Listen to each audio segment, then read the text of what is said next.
Bueno, pues vamos a iniciar el día de hoy con la actividad. Doctor Gebhardt, por favor, lo dejo en el manejo de la actividad.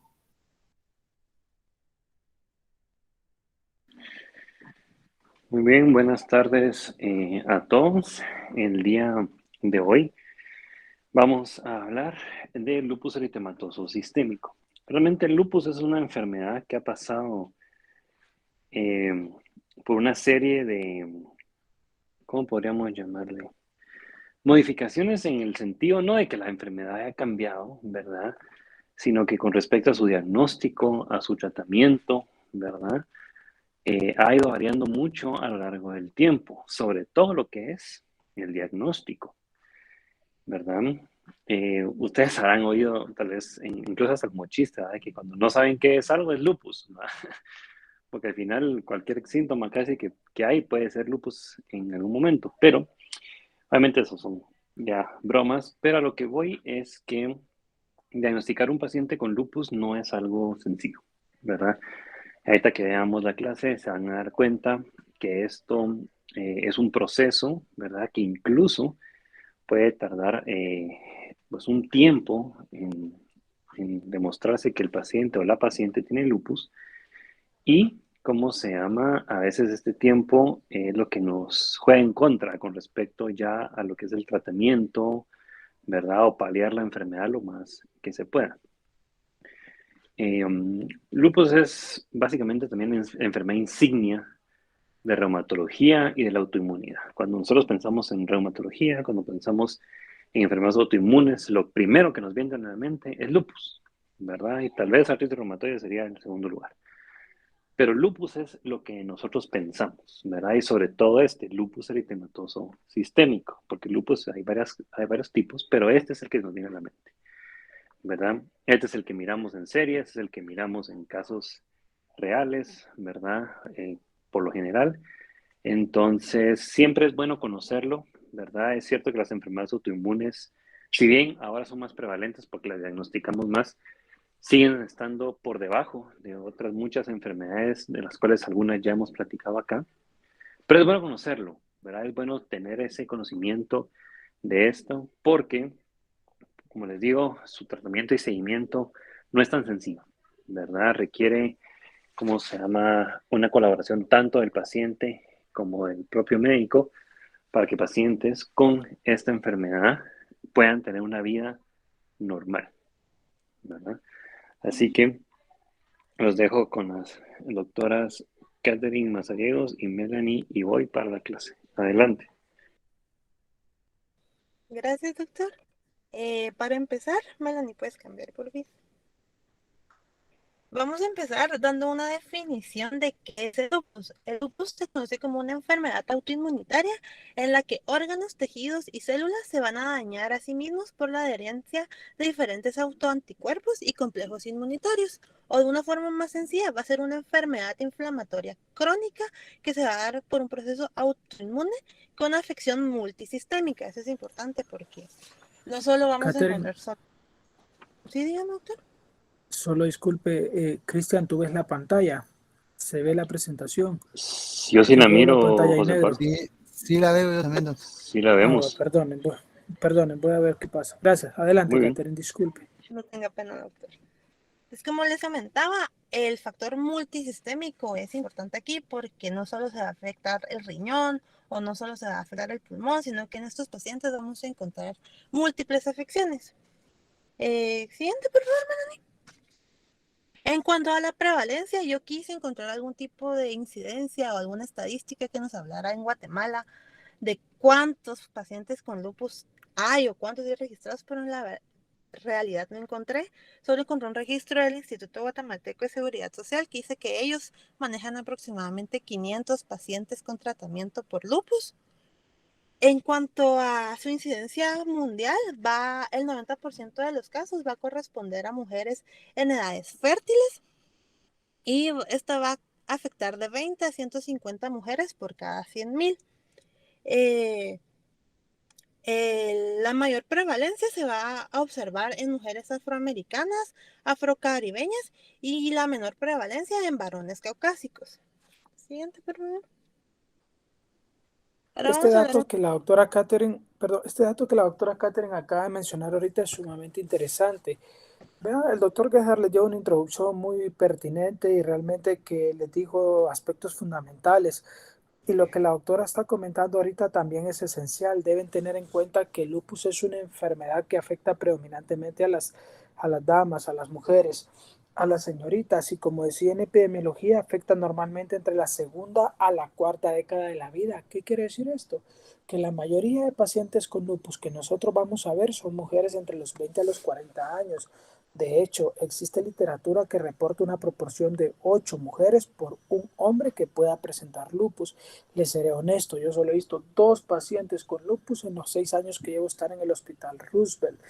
Y Catherine decía algo muy importante, afecta mucho a las poblaciones afroamericanas. Hay una proporción hasta de 4 afroamericanos para un caucásico en la estadística internacional. Otro dato interesante es que, como Cristian decía, es la máxima representación de lo que es una enfermedad autoinmune o como van a explicar muy bien las doctoras aquí. Luego de ver esto vamos a dar un comentario muy pertinente y cuando ellas estén presentando esto, van a entender ustedes por qué en África los casos de lupus, a pesar que afectan mucho a los afroamericanos, por qué en África hay una disminución de la incidencia. Y es así en aquellos países donde la malaria tiene una muy alta prevalencia. Las personas que se infectan con malaria generalmente pasa en nuestro medio, pero más en África, especialmente de la variable de falciparum, desarrollan un tipo de inmunidad o anticuerpo contra la malaria que tiene una reacción cruzada en contra de lo que es el lupus eritematoso sistémico, y eso de alguna manera confiere inmunidad en estas poblaciones que les estoy comentando. Entonces definitivamente es una enfermedad que está amplia, que su mayor parte, su porcentaje de manifestaciones está mediada por mecanismos autoinmunitarios. Pero estos mecanismos autoinmunitarios no los vamos a comprender si no entendemos la diapositiva que nos va a presentar Catherine a continuación. Gracias, Catherine. Ok. Como comentaba el doctor, ahorita vamos a hablar un poquito de lo que es la patogenia de la enfermedad. Esto se puede resumir o se puede explicar como la producción de cantidades incrementadas y formas inmunógenas de ácidos nucleicos, proteínas acompañantes y los antígenos propios del cuerpo. Estos procesos se pueden iniciar con una activación de la inmunidad innata del sistema propio que induce a la propia autoinmunidad. Esto se puede explicar a través de la unión de ADN, ARN con las proteínas mediante receptores de tipo TOL. Estos cambios van a incluir células dendríticas productoras de interferonas, quimiosinas inflamatorias, como lo pueden ser la interleucina 12. También tenemos el factor de necrosis tumoral alfa y el factor de maduración y supervivencia de los linfocitos B, BLS, BAF. También vamos a encontrar un aumento en los neutrófilos que liberan trampas que van a contener a las proteínas y ADNs, linfocitos citolíticos naturales que son incapaces de destruir estos linfocitos T y B autorreactivos. También podemos encontrar alteración misma del metabolismo de los linfocitos T, que esto va a incluir un transporte anómalo de electrones potenciales de membranas y tensiones oxidativas en las mitocondrias, un incremento en la utilización de la glucosa y de la producción del piruvato.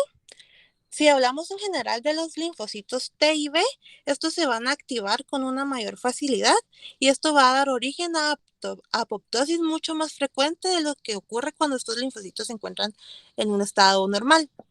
Esto lo podemos explicar tal vez por la unión de autoanticuerpos y la señalización afectada después de la unión de moléculas de superficie que van a producir una producción baja o anómala de interleucina 2, la cual es importante para la supervivencia de los linfocitos T. Si hablamos solo de los linfocitos B, estos se pueden presentar antígenos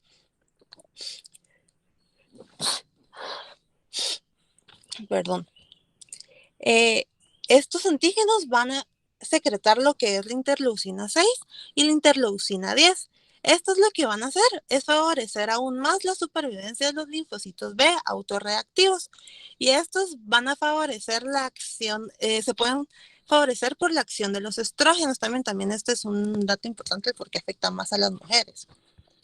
En las células fagocíticas lúpicas va a haber una disminución de la capacidad de eliminar complejos inmunitarios y células apoptóticas. Siguiente, por favor. Entonces, podemos hablar que el lupus eritematoso sistémico es una enfermedad poligénica. Esto quiere decir de que las anomalías infrecuentes de un único gen pueden conferir una tasa de mayor riesgo para el paciente que presenta la enfermedad. Estos pueden incluir deficiencias homocigóticas de componentes tempranos de la cascada del complemento, como lo son C1QRS, C2 o C4. También podemos, no les voy a leer toda la tabla porque sería una pérdida, sería leerle lo que dice el libro, ¿verdad? Pero es más frecuente encontrar predisposiciones genéticas hasta en una cantidad de 60 genes dentro del genoma normal. Una mutación importante es la mutación TREX1 en el cromosoma X. En individuos con una mayor predisposición genética, los alelos normales de muchos genes van a contribuir de una forma leve a las respuestas inmunitarias anómalas que van a producir posteriormente una inflamación y daño celular. Cuando las variaciones son suficientes, es cuando el paciente va a presentar la enfermedad clínica. Siguiente, por favor. Entonces, en resumen, una predisposición genética sumada a un estímulo ambiental va a producir una respuesta inmunitaria alterada que va a producir autoanticuerpos que van a dañar al sistema propio, que va a dar lugar a la inflamación y las manifestaciones propias de la enfermedad. Siguiente, por favor. Ahora, hablando de los anticuerpos formados dentro de la enfermedad, vamos a hablar principalmente de los anticuerpos antinucleares ANA, que estos van a ser los más utilizados porque son los autoanticuerpos más sensibles. Estos, con resultados negativos repetitivos, van a reducir la posibilidad de lupus eritematoso sistémico. Dentro de estos vamos a tener los anticuerpos ADN, que van a tener una especificidad del 92% y una alta sensibilidad, y los anti-SM, que van a tener una especificidad del 99%, pero una menor sensibilidad.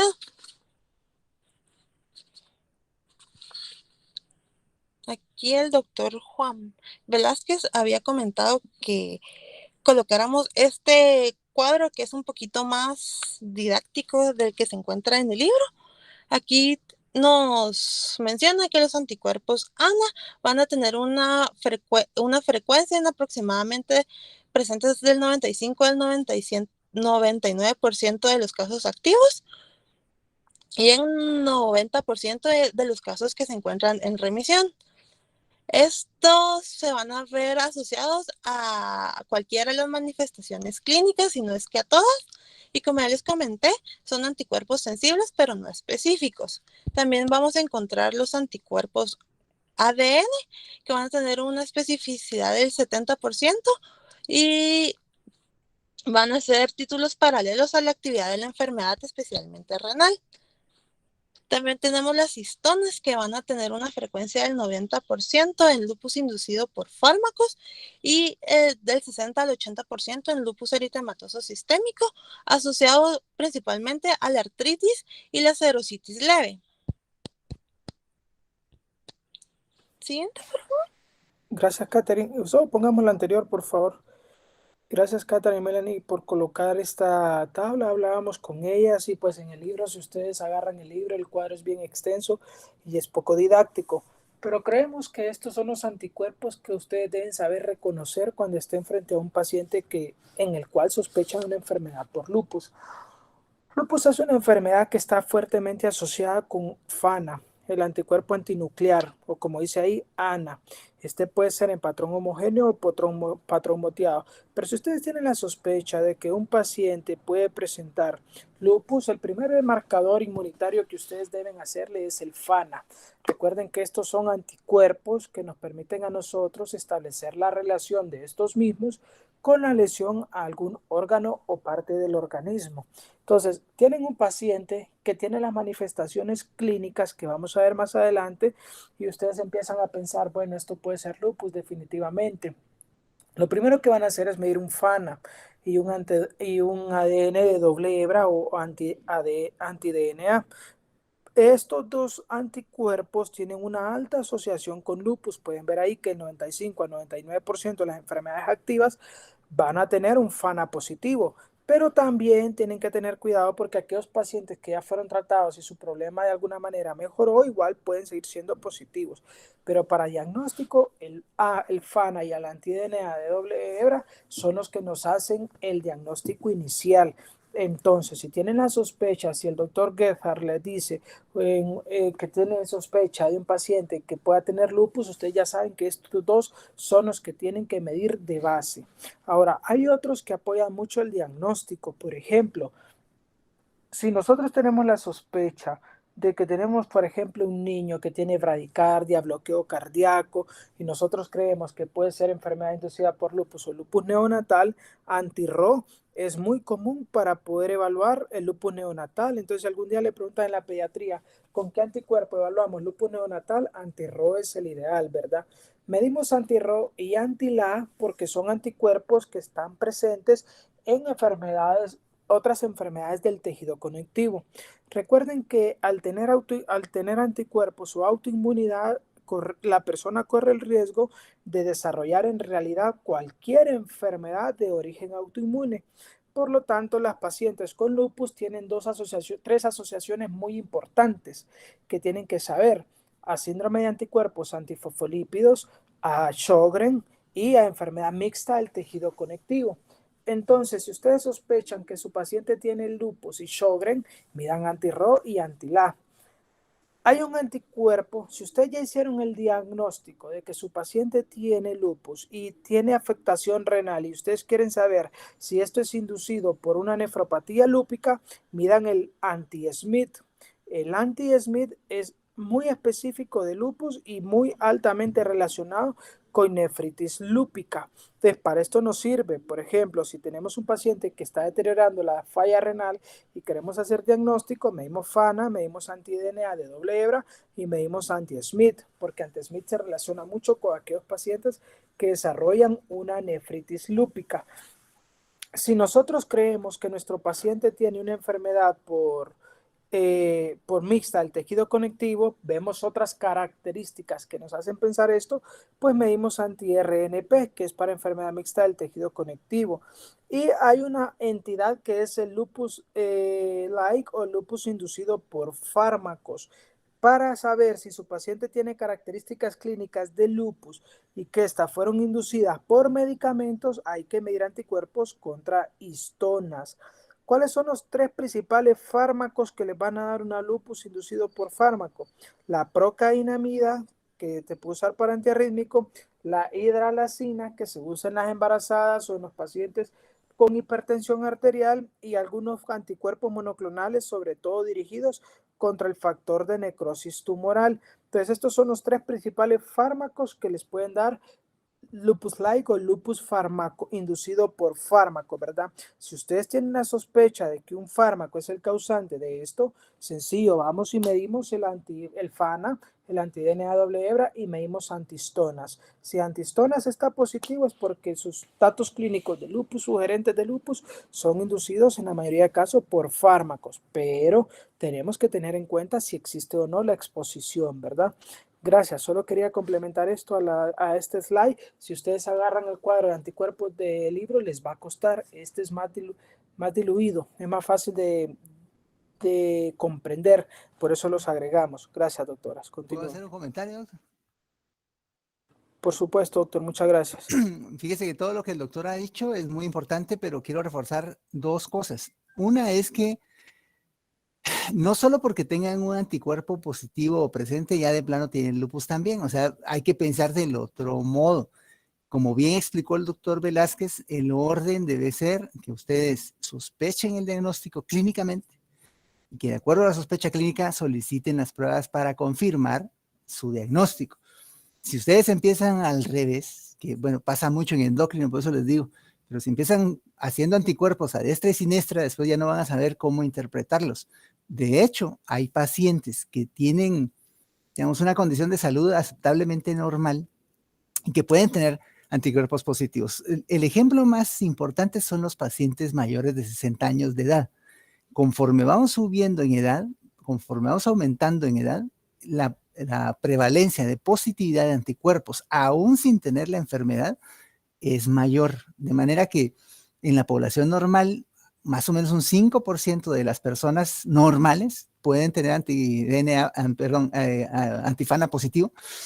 Y si tienen más de 60, ese porcentaje se incrementa hasta 15-20%. Entonces, tienen que tener el índice de sospecha clínico primero y hacer las pruebas para confirmar su sospecha.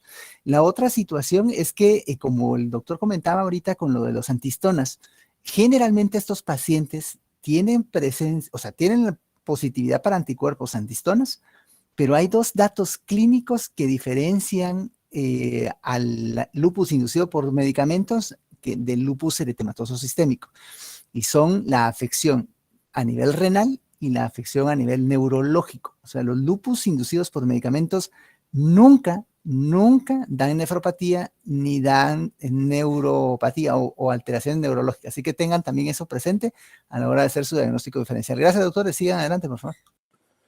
Muchas gracias, doctor Juan Pablo. Y solo agregando a esto rapidito, el doctor dijo manifestación renal, manifestación neurológica. Estas dos y las manifestaciones hematológicas son las que definen cuando el lupus tiene una actividad de manifestaciones clínicas graves, afectación renal, neurológica y hematológica. Eso lo vamos a ver más adelante, pero solo para reforzar el punto del doctor. Muchas gracias, doctor Juan Pablo. Continuemos. Gracias, doctores. Para continuar, vamos a hablar un poquito de la histopatología de la enfermedad. Como les mencionaba, es usual que las afecciones sean multisistémicas. En el lupus eritematoso sistémico, vamos a ver primero lo que es la biopsia de piel. Esta va a revelar depósitos de inmunoglobulinas en la unión dermatoepidérmica. También vamos a encontrar lesión de los queratinocitos basales y una inflamación con predominio de linfocitos T en la unión dermatoepidérmica. Si hablamos de la biopsia renal, existe una clasificación de la nefritis lúpica que la clasifica en 6 estadios o en 6 clases, siendo esta en la clase 1 una nefritis mesengial mínima. Esta va a ser presentada con unos niveles de creatinina normales y no va a necesitar un tratamiento específico. La clase 2 se va a denominar una nefritis proliferativa mesengial. En esta vamos a encontrar presencia de microhematuria y una proteinuria. Esta la podemos tratar con IECAS y sin tratamiento específico.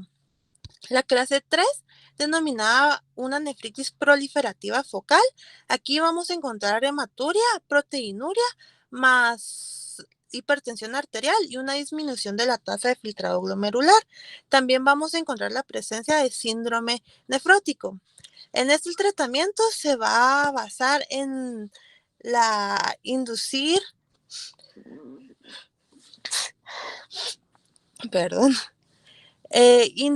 con MMF o ¿Ya CIS. se hizo hisopado, doctora? No.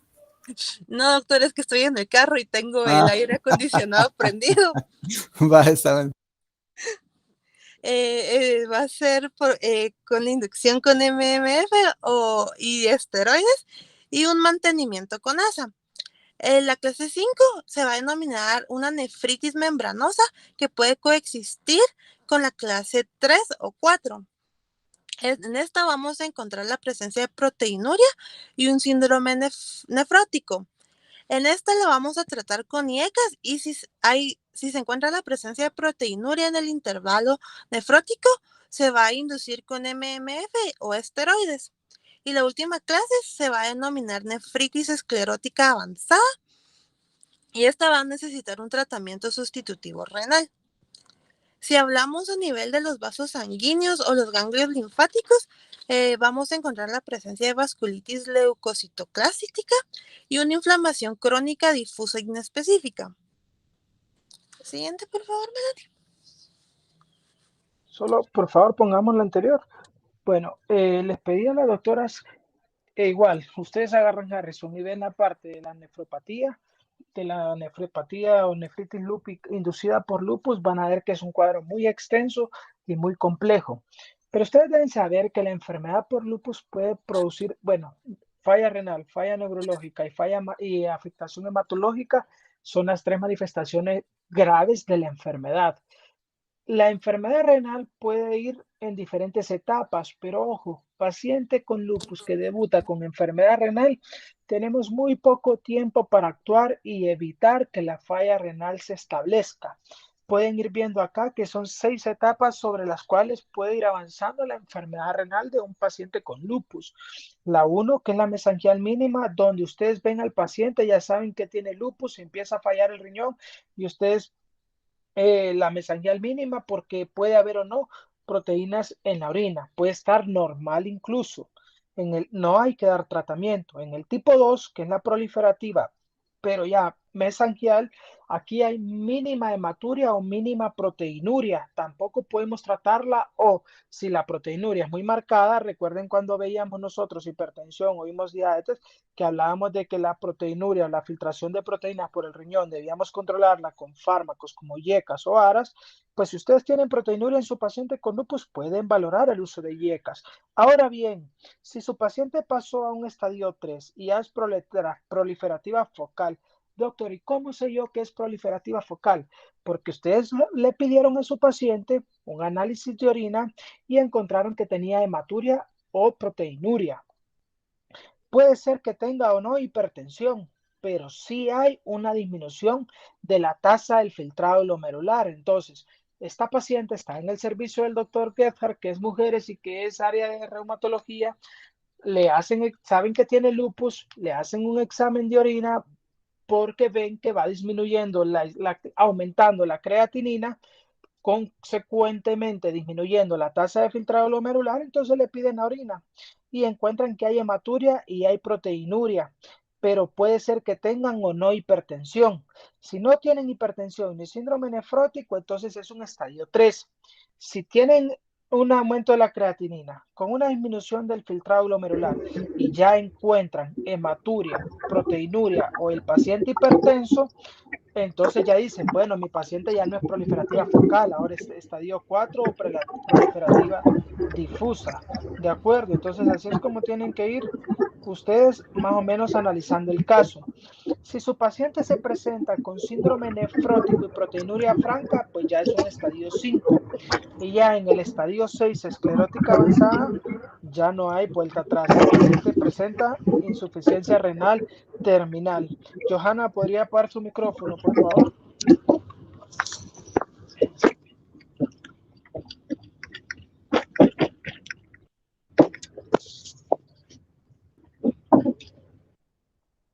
Gracias. Entonces, así es como tienen que ir dilucidando la enfermedad. Ahora, lo que la doctora Catherine decía, lo vamos a ver más adelante en el tratamiento, pero ustedes cuando tengan un paciente con enfermedad renal por lupus, tienen que dar un tratamiento para inducir a remisión y luego dar un tratamiento de mantenimiento, así como los pacientes, por ejemplo, con cáncer, que damos inducción y damos mantenimiento. Aquí es lo mismo, dan un fármaco para inducir que retroceda la enfermedad renal o el deterioro renal y damos otro fármaco para mantener el efecto y que no se presente más actividad autoinmune en contra del riñón.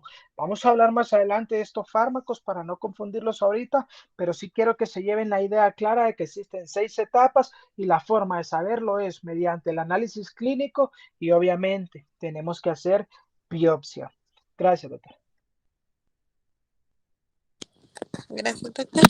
Para continuar, vamos a hablar un poquito del diagnóstico. Como mencionaba el doctor Juan Pablo, esto se tiene que basar en las manifestaciones clínicas de la paciente, así como en los factores de riesgo y en los datos de laboratorio.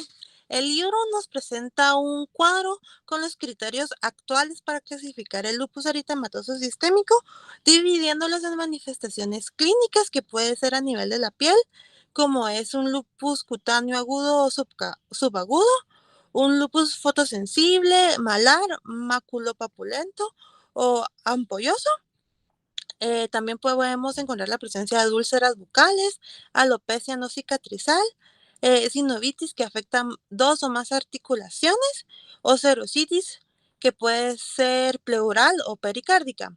También va a haber manifestaciones renales, neurológicas y a nivel de laboratorio, como es anemia hemolítica, leucopenia, linfopenia o trombocitopenia.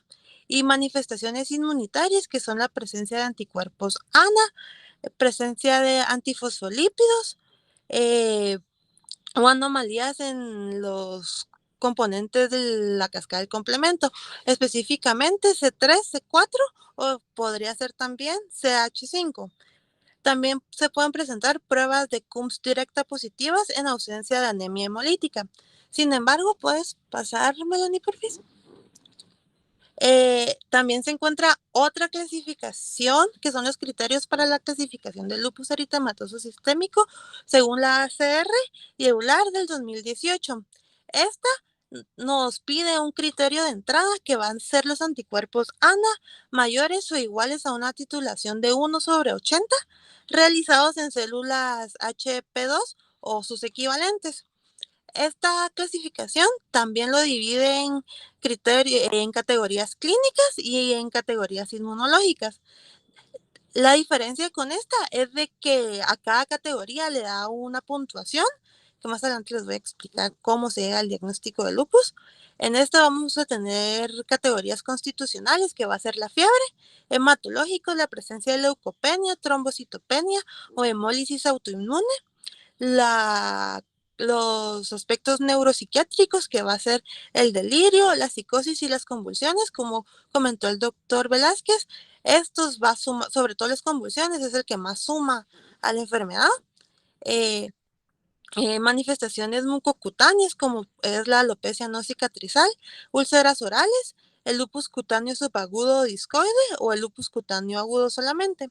También hay manifestaciones serosas, que va a ser el derrame pleural o pericárdico o pericarditis aguda.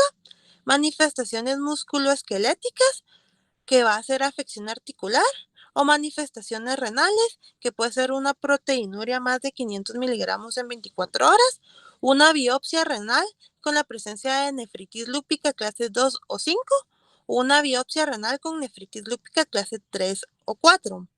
Y los criterios en categorías inmunológicas se va a dividir en los anticuerpos antifosfolipídicos, que va a dar una puntuación de 2, los relacionados con el complemento, que es C3 o C4 bajo, o también se puede manifestar C3 y C4 bajo, y los anticuerpos específicos para lupus, los anticuerpos anti-ADN o los anticuerpos anti-Smith.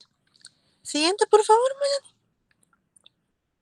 Para decir que es un caso confirmado de lupus, se requiere una puntuación mayor o igual a 10 puntos en la tabla que les acabo de presentar, incluyendo uno o más criterios clínicos sumado al propio criterio de entrada, que es la presencia de los anticuerpos ANA.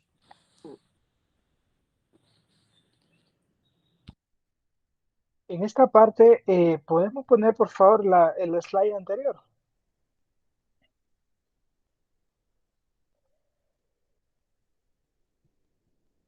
La anterior, por favor. No, la tabla. Bueno, en este slide podemos ver, las doctoras les están presentando cómo se hace el diagnóstico de lupus. Cuando nosotros hablábamos de lupus realmente Gerhard en algún momento menciona también el doctor que, como se menciona en la literatura, el lupus es la enfermedad o la gran simuladora porque puede hacer manifestación clínica que afecte prácticamente cualquier región del organismo. Lo primero que hicieron estas academias, la Academia Europea y la Academia Americana o Colegio de Reumatología, fue ver, bueno, veamos qué partes del cuerpo nos afecta el lupus. Y empezaron y vieron que hay datos constitucionales. Hay pacientes con lupus que solo debutan con fiebre, con pérdida de peso o malestar general. Y existen los datos y son constitucionales. Todo paciente con lupus debemos ir y evaluar una hematología, porque es característico en el paciente con lupus que presente una leucopenia con menos de 4.000 glóbulos blancos y linfopenia con menos de 1.000 linfocitos. La otra característica es que presente trombocitopenia o menos de 100.000 plaquetas y anemia hemolítica o hemólisis autoinmune. Valga mencionar que no es la anemia hemolítica la única. Vale mencionar que no es la anemia hemolítica la manifestación clínica principal de pacientes con lupus. También encontramos anemia de enfermedades crónicas, enfermedades inflamatorias crónicas, o sea, una anemia normocítica normocrómica que nos está indicando procesos inflamatorios crónicos. Entonces vieron y dijeron, bueno, nos afecta la sangre dándonos estas características clínicas, estas características laboratoriales. Y por eso decía Catherine atrás que el Kunz directo puede estar positivo. Luego, ¿qué sigue? Bueno, nos afecta a nivel neurológico. ¿Qué puede presentar un paciente con lupus de características neurológicas? Delirio, la psicosis, la manifestación neurológica más frecuente es la psicosis, aquellas niñas de 18 o 20 años que de forma súbita se debutan presentando psicosis. Usted tiene que empezar a ver, bueno, a esa niña, ¿qué le puede estar afectando el sistema neurológico? Y otra parte o forma en cómo debutan son convulsiones. Entonces vean la gravedad de las manifestaciones clínicas que podemos encontrar en los pacientes con lupus. Esta es una enfermedad tremenda si no la diagnosticamos bien a tiempo y la tratamos de forma correcta. Las manifestaciones musculocutáneas, bueno, dan alopecia sin cicatriz, hay úlceras orales, lupus cutáneo subagudo o discoide, que es el eritema discoide. Las doctoras pusieron una foto al inicio donde se ve el eritema malar, característico de lupus, que es una manifestación cutánea. Tienen fotosensibilidad y estos pacientes, una vez que se exponen a las rayos ultravioleta o a la luz solar, dan manifestaciones cutáneas, empieza el rayo o el eritema. Las serosas, esto es importante, miren, los pacientes con lupus dan serositis, traducido es líquido que se acumula en el pericardio o derrame pericárdico, dan derrame pleural o incluso pueden causar pericarditis aguda. Vean que afecta también el corazón y a nivel del corazón puede causar endocarditis estéril que se llama endocarditis de Lindman-Sachs. Endocarditis de Lindman-Sachs afecta músculo esquelético y es una de las características principales, pues estos pacientes tienen mucho dolor articular, sobre todo articulaciones pequeñas, más de 2, y se presentan con rigidez. Aparte de esto, tiene las afectaciones renales que ya hemos hablado, pero esto es lo clínico.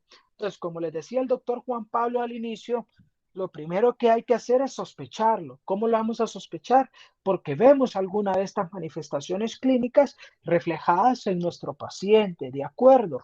Entonces, luego de esto, bueno, yo tengo la sospecha, entonces vengo y hago anticuerpos específicos. Mido un FANA, mido un anti-DNA de doble cadena, mido un anticuerpo anti-Smith y puedo medir complemento, porque en el lupus hay proteinuria, se pierde el complemento. El C3 puede estar bajo, el C4 también o ambos.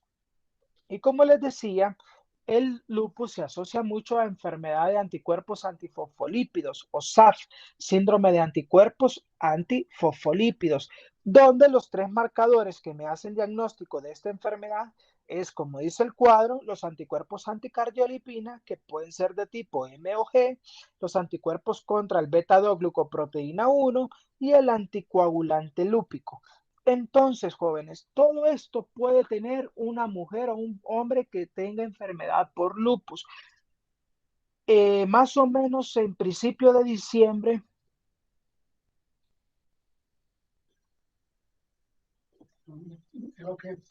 más o menos en principio de diciembre,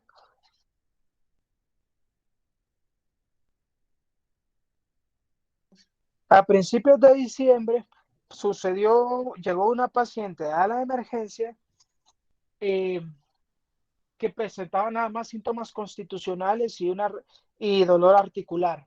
La vimos con reumatología y le diagnosticamos lupus. El 22 de diciembre la hospitalizamos porque llegó con fiebre, llegó con soplo cardíaco que no tenía y con derrame pleural. Estamos hablando que en un mes progresó a estos datos clínicos. Se fue a casa el 28, el 23, el 24 en la madrugada me escribe un familiar y me dice que esta paciente está presentando dolor de tórax, que qué debe hacer. Le pedimos que la lleve al hospital. La paciente, 3 horas después, la paciente fallece. Así es lupus, así de agresiva puede ser esta enfermedad si no sabemos diagnosticarla y tratarla. Una mujer joven con familia y todo. Hace poco nos tocó ver a una joven que estaba postrada en cama cuando la llevaron al hospital, no podía ni levantarse, un dolor articular intenso, generalizado en todo el cuerpo que la mantenía postrada en cama. Esto es lo que lupus causa. Estas son las manifestaciones clínicas de lupus. Es una enfermedad devastadora, repito, si no la tratamos, si no la diagnosticamos y tratamos de forma adecuada. Caso contrario sucede con aquellos pacientes que hemos tratado de una forma efectiva, y yo he visto señoras de 75 años con lupus y se ven como cualquier otra persona, sin ningún dato clínico de la enfermedad. Pongamos la siguiente, Catherine. Una vez que hemos visto que estas manifestaciones tienen puntaje, pues el diagnóstico es un puntaje mayor o igual a 10 puntos, pero debe incluir un criterio clínico o más criterios clínicos y un criterio inmunológico o más. Es decir, no solo por clínica lo puedo diagnosticar y, como decía el doctor Juan Pablo, no solo porque tenga FANA tiene lupus. Tiene que tener por lo menos uno de cada uno de los dos para que pueda tener un diagnóstico de lupus. Entonces, nada más para apoyar esta parte del diagnóstico, porque la verdad este es el conocimiento más importante que ustedes se deben llevar de esta clase. ¿Cuáles son las manifestaciones clínicas comunes que pueden presentar? Gracias, doctoras. Continúen.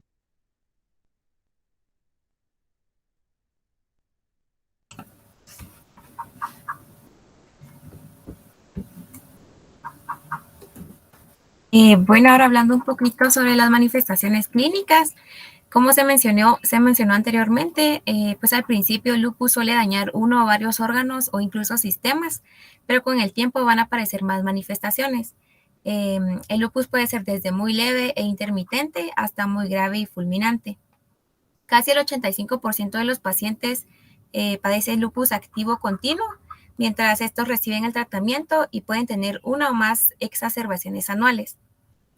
Casi siempre existen también síntomas generales, en especial van a presentar fatiga, mialgias, artralgias, y cuando es un lupus generalizado grave, esto es cuando se necesitan glucocorticoides, pues muchas veces se van a acompañar de fiebre, postración, como mencionó el doctor, pérdida de peso y anemia con o sin manifestaciones de otros órganos afectados. Hablando sobre las manifestaciones musculoesqueléticas, el lupus se va a manifestar con una poliartritis intermitente que va a variar de leve a incapacitante y se va a caracterizar porque los pacientes van a presentar un edema de tejido blando y también van a tener una hipersensibilidad en articulaciones, tendones o incluso en ambos. También va a ser principalmente en las manos, en las muñecas y en las rodillas, y solo el 10% va a mostrar deformidades articulares en las manos y en los pies.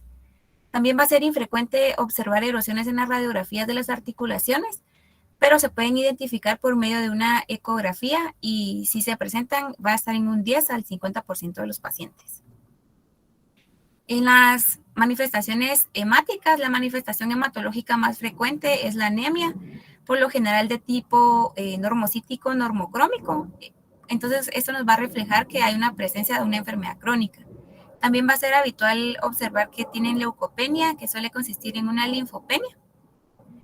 Y en las manifestaciones oculares, pues se va a acompañar con frecuencia del síndrome de Sjögren, también con una conjuntivitis inespecífica, pero estos rara vez van a poner en peligro la vista. Sin embargo, la vasculitis retiniana y la neuritis óptica son manifestaciones pues un poco más agresivas y pueden provocar ceguera en un lapso de días a semanas. Ahora, hablando de las manifestaciones cutáneas, la dermatitis puede ser aguda, subaguda o crónica. El lupus eritematoso discoide es la dermatitis crónica, pues es la más frecuente en el lupus. Las lesiones van a ser circulares con bordes eritematosos, hiperpigmentados hiperpigmentados, escamosos y ligeramente elevados, como observamos en la imagen. Van a tener los centros atróficos porque se van a destruir de manera permanente los apéndices dérmicos. Las lesiones pueden llegar a causar una desfiguración, en particular en la cara y en la piel cabelluda. El eritema agudo más frecuente del lupus es un exantema fotosensible que va a estar un poco elevado, en ocasiones escamoso, regularmente en la cara, sobre todo en las mejillas y nariz, como vemos en la imagen de abajo, que es el eritema en mariposa. También van a aparecer en los pabellones auriculares, en el mentón, en el tórax, en el tercio superior de la espalda y en las superficies extensoras de las extremidades superiores. El lupus cutáneo subagudo va a constar de placas escamosas y rojizas similares a la de una psoriasis o lesiones planas circulares con bordes rojos. El eritema de los lupus puede ser desde tenue hasta muy pronunciado y en ocasiones constituyen una de las principales manifestaciones de la enfermedad. Las manifestaciones neurológicas. Solo ven en la parte del eritema malar que la característica es que el eritema malar, como en la imagen inferior, es un eritema definitivamente, pero que respeta el dorso de la nariz y el surco nasogeniano. Esa es la característica, respeta el dorso de la nariz o el tabique y respeta el surco nasogeniano, ¿verdad? Esta es característica del eritema malar. Gracias, Malar. Gracias. Hablando sobre las manifestaciones neurológicas, estas constituyen la principal causa de morbilidad y de mortalidad. Si el lupus causa síntomas, se debe definir si es de origen de un proceso difuso, lo cual va a requerir inmunodepresión, o si se trata de una vasculopatía obstructiva, lo cual va a requerir anticoagulación. La manifestación más frecuente del lupus difuso del sistema nervioso central es la disfunción cognitiva, en particular las alteraciones de la memoria y el razonamiento. También van a ser frecuentes las cefaleas y algunas veces la manifestación dominante del lupus va a ser una psicosis. Ahora hablando sobre las manifestaciones cardíacas, la más frecuente es la pericarditis, la cual siempre va a responder al tratamiento con antiinflamatorios y rara vez va a originar un taponamiento. Los pacientes con lupus que van a tener un mayor riesgo de infarto al miocardio, casi siempre porque van a presentar una aterosclerosis acelerada. En las manifestaciones pulmonares, la más común es la pleuritis y esta puede ser con o sin derrame pleural. Las manifestaciones pulmonares con potencial letal van a incluir una inflamación intersticial que va a ocasionar fibrosis, síndrome de pulmón retráctil e incluso una hemorragia intraalveolar. Las manifestaciones renales, pues como ya mencionamos, la nefritis suele ser la manifestación más grave del lupus, puesto que esta y las infecciones van a constituir las principales causas de mortalidad durante los primeros 10 años de evolución. Sin embargo, la nefritis puede ser asintomática en casi todos los pacientes con lupus, por lo que es importante que realicemos un análisis general de orina en todo paciente que pues nosotros sospechemos de esta enfermedad. Y la clasificación, como ya vimos, va a ser pues básicamente histopatológica. También los enfermos que tengan un daño glomerular proliferativo y peligroso casi siempre van a presentar hematuria y proteinuria, y casi siempre el 50% va a generar un síndrome nefrótico y la mayoría va a padecer hipertensión. En las manifestaciones del aparato digestivo, la náusea a veces va acompañada con vómito y diarrea. Entonces estos nos van a dar pues un indicio de que el paciente está teniendo una exacerbación de lupus, lo mismo que cuando tienen un dolor abdominal difuso causado por una peritonitis autoinmunitaria o una vasculitis intestinal, o puede tener ambos problemas a la vez. Y también en las manifestaciones por trombosis ya puede ser una venosa o arterial. Ahora hablando sobre el tratamiento, como ya vimos, o sea, no hay curación para el lupus y las remisiones sostenidas completas pues van a ser muy infrecuentes. Entonces, como médicos debemos de concentrarnos en reducir las exacerbaciones agudas para más tarde pues diseñar como una estrategia de sostén destinada a suprimir los síntomas lo más posible y evitar el daño orgánico. Entonces, el tratamiento conservador para la atención del lupus que no es potencialmente letal, pues los pacientes van a presentar fatiga, dolor y van a tener autoanticuerpos indicadores de lupus, pero no van a tener un daño orgánico importante. Nuestro objetivo terapéutico se va a basar en suprimir los síntomas. Entonces, los más utilizados regularmente son los analgésicos y los antipalúdicos. Los AINES son los analgésicos antiinflamatorios de utilidad, sobre todo en los casos de artritis y artralgias. Sin embargo, debemos de tener en cuenta dos aspectos muy importantes. El primero es que los pacientes con lupus, en comparación con la población en general, van a tener mayor riesgo de sufrir una meningitis aséptica provocada por los mismos. Y en segundo, que como estas inhiben a la COX-2, va a incrementar el riesgo de un infarto al miocardio. Los antipalúdicos, entre estos está la hidroxicloroquina, la cloroquina y la quinacrina. Estas a menudo van a reducir la dermatitis, la artritis y la fatiga. La hidroxicloroquina va a disminuir la acumulación del daño hístico, incluso el daño renal, con el tiempo. Sin embargo, debemos de tener en cuenta que esta puede tener una posible toxicidad en la retina. Entonces, debemos de evaluar cada año hacer una exploración oftalmológica por lo mismo. Y si la calidad de vida pues sigue inadecuada pese a las medidas que hemos tomado, también puede ser necesario incluir en el tratamiento dosis bajas de glucocorticoides sistémicos, como el belimumab, que va a ser eficaz en el 50% de los pacientes que van a presentar fatiga, exantema, artritis o combinaciones de estos síntomas. Pero pues es costoso y debe considerarse después de que hayamos probado los otros métodos o que no se hayan tolerado. También la dermatitis lúpica se va a tratar con un protector solar tópico, con los antipalúdicos, los glucocorticoides tópicos, el tracolimus o ambos, y en los casos más graves se va a administrar glucocorticoides por vía general, con o sin micofelonato mofetilo, azatioprina o belimumab. Ahora vamos a ver el lupus grave con sus variedades proliferativas de nefritis lúpica. La piedra angular de este tratamiento va a ser pues la administración de glucocorticoides por vía general de 0.5 miligramos por kilogramo al día por vía oral, o 500 a 1000 miligramos de succinato sódico de metilprednisolona intravenosa cada 24 horas por 3 días seguidos. También de 0.5 a 1 miligramo por kilogramo al día de prednisona o algún equivalente. Hoy en día se recomienda administrar dosis altas durante periodos más cortos. En el lupus grave se utilizan 0.5 miligramos por kilogramo al día de prednisona o a su equivalente durante 4 a 6 semanas. Posteriormente la dosis se va a reducir de forma gradual, pero rápida conforme pues lo amerite la situación. Y casi siempre se va a llegar hasta una dosis de sostén, que va a variar de 5 a 10 miligramos diarios de prednisona o a su equivalente. Sin embargo, debemos de tener en cuenta que se debe de moderar por diversas consideraciones sobre los peligros, como la presencia de enfermedades en las que los glucocorticoides van a repercutir de manera adversa. Por ejemplo, cuando existe alguna infección, hiperglucemia, hipertensión o alguna osteoporosis. También se recomienda agregar citotóxicos inmunodepresores a los glucocorticoides para el tratamiento de lupus grave. Las siguientes recomendaciones van a aplicar para el tratamiento de la nefritis.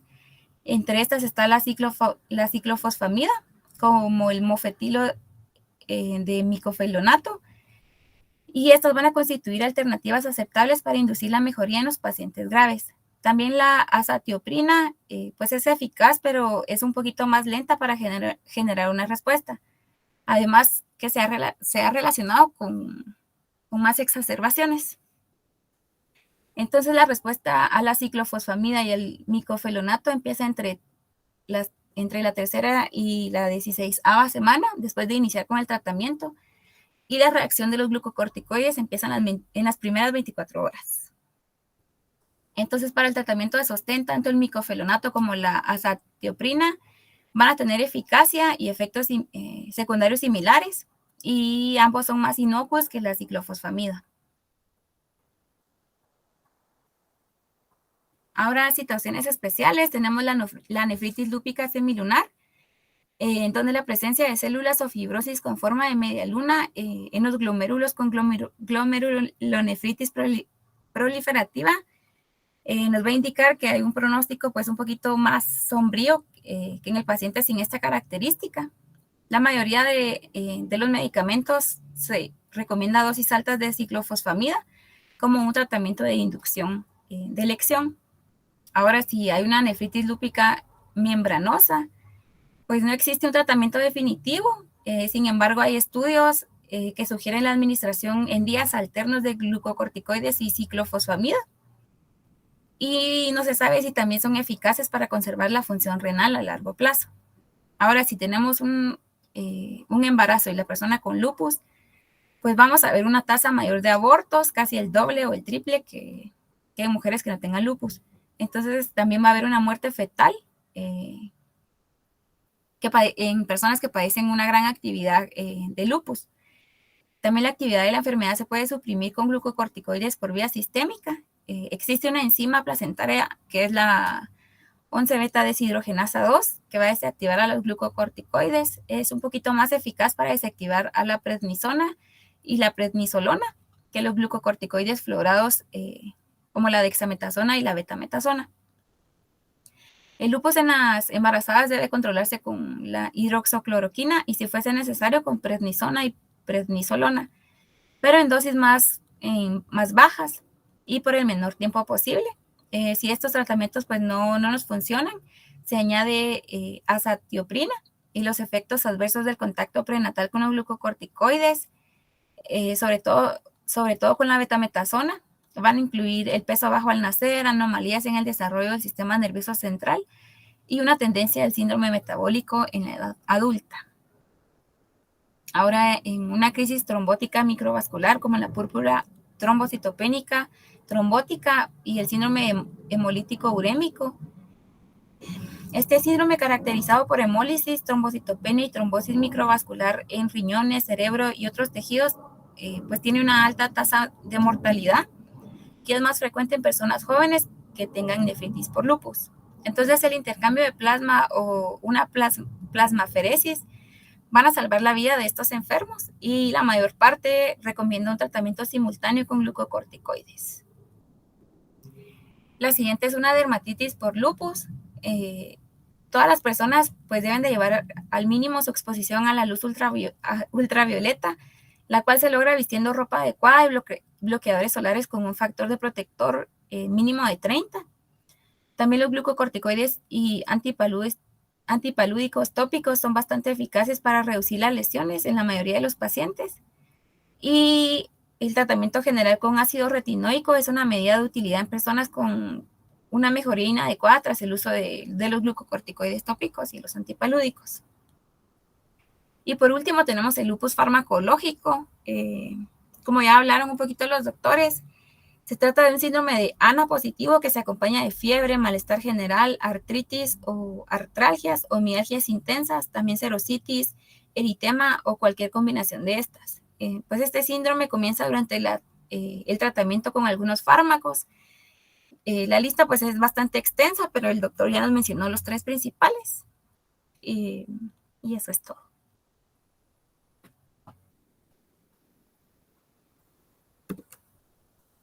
Ahora, aquí hay una tabla con un pequeño resumen de todos los fármacos que mencioné. Ahí está la hidroxocloroquina, que va a ser utilizada para todos los pacientes porque va a disminuir los brotes.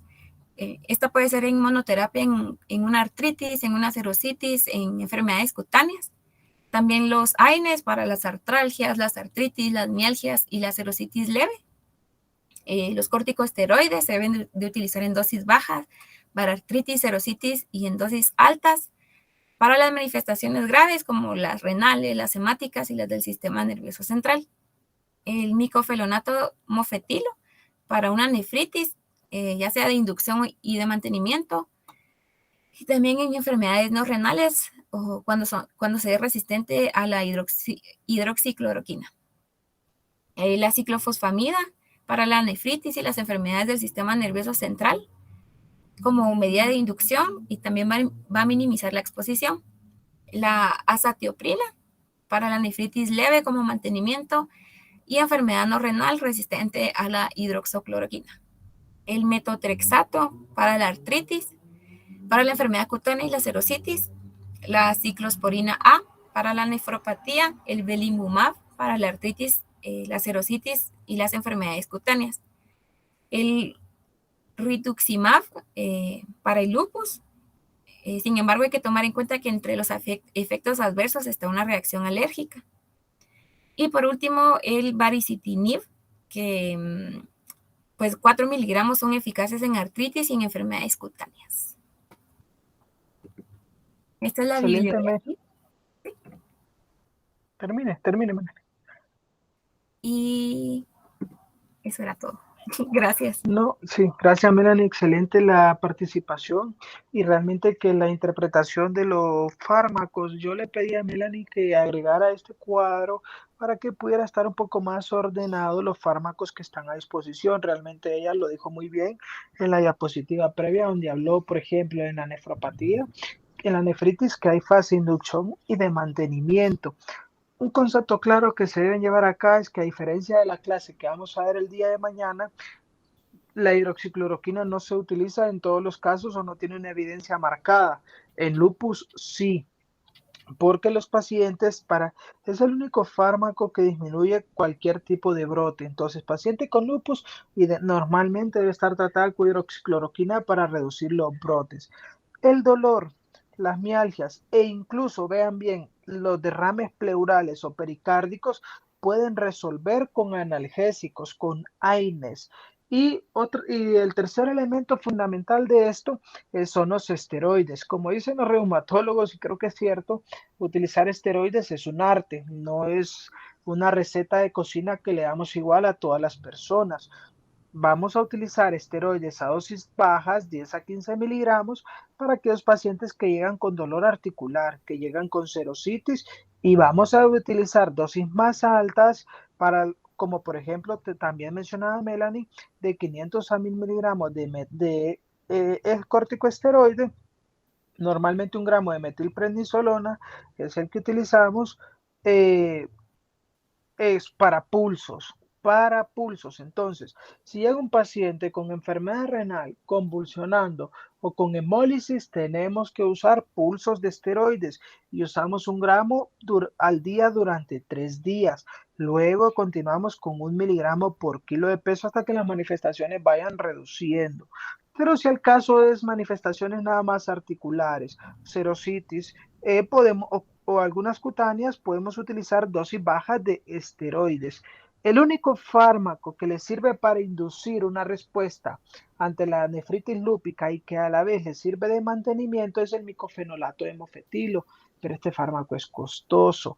En nuestro medio, en el Hospital Roosevelt, muy poca gente va a poder tener acceso al micofenolato de mofetilo.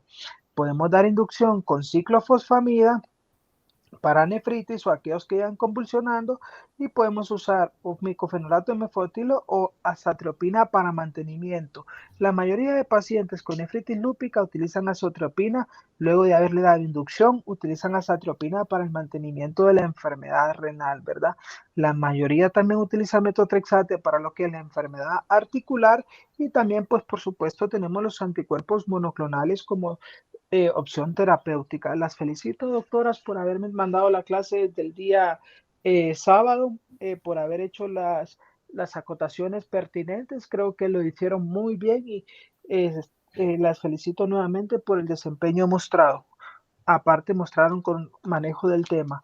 Gracias, doctor Juan Pablo. Gracias, doctor Gebhard, por el apoyo. Y vamos a dar, como siempre, un par de minutos para dudas o interrogantes en este tema tan importante, o para cualquier aportación que alguno de ustedes quiera hacer. Bueno, pues no veo dudas yo aquí en el chat, pero sí me gustaría solo complementar con algo que de hecho es muy útil ya cuando uno está en la práctica clínica, porque sea que tenga lupus el paciente o no, muchas enfermedades, muchas condiciones siguen más o menos un cierto curso clínico. Me hizo recordar esta situación lo que nos comentó sobre el caso de la paciente que en un mes evolucionó de forma fatal, o sea que falleció con un mes de diagnóstico. Y aquí en lupus, en artritis reumatoide, en cualquier situación inmunológica sobre todo, usted va a tener 3 tipos de evolución. Un porcentaje de pacientes bajo va a tener un periodo de actividad clínica muy intenso, luego del cual puede tener incluso una resolución espontánea. O sea, hay algunos pacientes con lupus que pueden tener una autorregulación de su proceso inmunitario que estaba afectado y volver a la normalidad y no requerir más tratamiento. Ese porcentaje es muy bajo, menor del 5%. Hay otro porcentaje bajo, también afortunadamente, más o menos del 5%, que tiene la evolución que usted comentó, una paciente que empieza y que evoluciona muy rápido a complicaciones graves, severas y fallece, independientemente de que uno le pueda otorgar el mejor manejo posible. Y la gran mayoría de pacientes, un 90%, más o menos 85-90%, lo que van a tener son periodos de exacerbación y alivio del proceso inmunológico, durante los cuales pues uno va a ir variando, de acuerdo al periodo en que se encuentra el paciente, la intensidad y las dosis de los medicamentos que va a estar usando para controlar el proceso. Aquí lo que buscamos, más que una curación como tal, es una remisión, es decir, que el paciente remita en su proceso activo de inflamación y pues no solo pueda tener alivio sintomático, sino que una mejor calidad de vida a largo plazo. Gracias, doctor. Solo eso quería comentar. Gracias a usted, doctor. Bueno, en vista de que no hay preguntas, creo que vamos a dejar la clase acá el día de hoy.